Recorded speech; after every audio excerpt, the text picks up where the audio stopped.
Hey everybody, I'm back with another update of what's happening here in Southern Utah, and today I'm back in downtown St. George, where it seems like there's always something new going on. Downtown has become a really special place for me because my office is down here. It's like my second home, and I love seeing the vibrancy that's continuing to be created down here. Between all the mixed-use buildings that have brought more people to live down here, as well as all the new restaurants, all the new entertainment, it's really becoming a spot where people want to live, work, and play. Really excited for all the new things that are on the way, as well as all the things that have come with the last couple of years to make this a place, like I said, where people want to be. So today I have some updates of what's going on all the way from St. George Boulevard to Bluff Street, in between 100 South and St. George Boulevard. Lots to show you, so let's get started. First up, I'm right here in the heart of the historic district here in downtown. Right along Main Street, we've got this old historic retail strip. In this, we've got two new restaurants coming in that I'm super excited about. The first one is Kairos Mediterranean Restaurant, which is being created by Chris Connors, the creator and founder of Farmstead Bakery.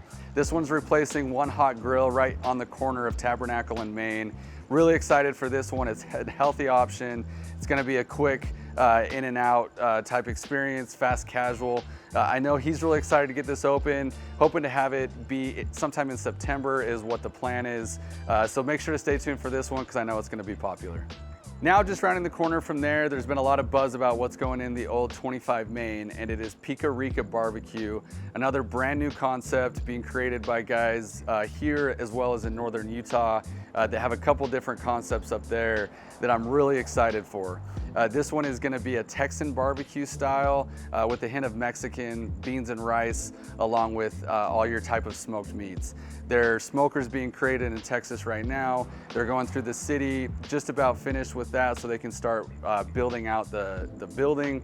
Hoping to be open in October, so also make sure to stay tuned for this one. Now just crossing over to the other retail strip right along Tabernacle where the Electric Theater is. There's some other work going on here. Nothing specific just yet, but there are plans to do some renovations in different vacant spots of this building.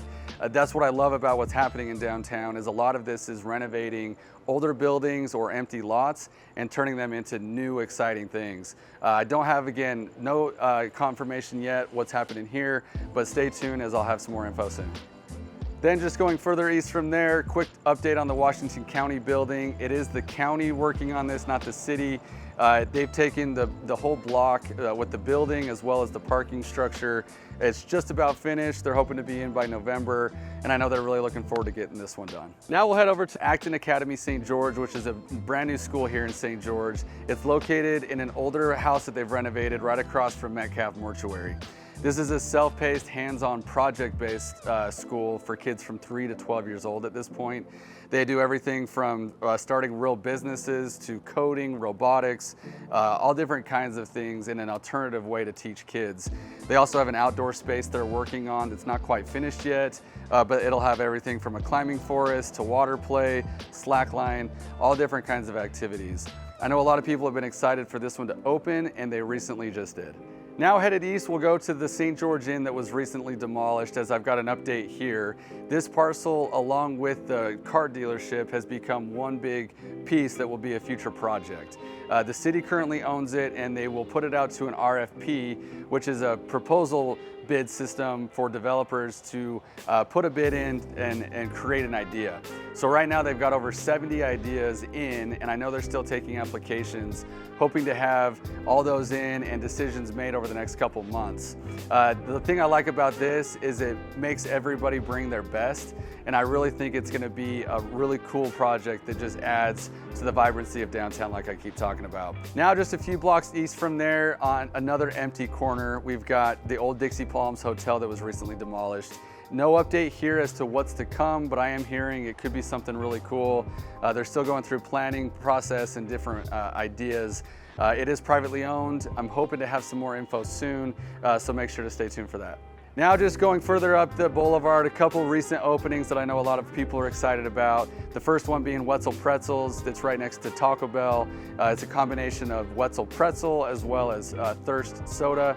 I know it's been a really popular hit and a really good addition to the boulevard. Crossing the street from there, we've got the Pickler that's still in the works. They're hoping to be done soon. It's an indoor pickleball arena that will be 24/7 membership based. And I know a lot of pickleball people around are looking forward to something indoors. Stay tuned for that one because it should be soon. Then just right behind here, adding into the renovation of downtown, we've got Cameo Florist that was here a long time that's been redone into the Larkin Group headquarters. They're completely redoing it into an office space, looking really cool, and look forward to seeing that finish out as well. And then to finish out, we've got the Pink Box Donuts that everyone is finally excited is open. Just opened a few weeks back. It's been crazy busy every time I've driven by. Really glad that they're open and here right along the boulevard. And that's a wrap, guys. As you can see, downtown gets better and better every day, and I'm really looking forward to seeing it all continue to build out. For more info on what's happening here in Southern Utah, you can call me or text me, 435-668-7293, or find me on Facebook, Instagram, or LinkedIn. Thanks, guys.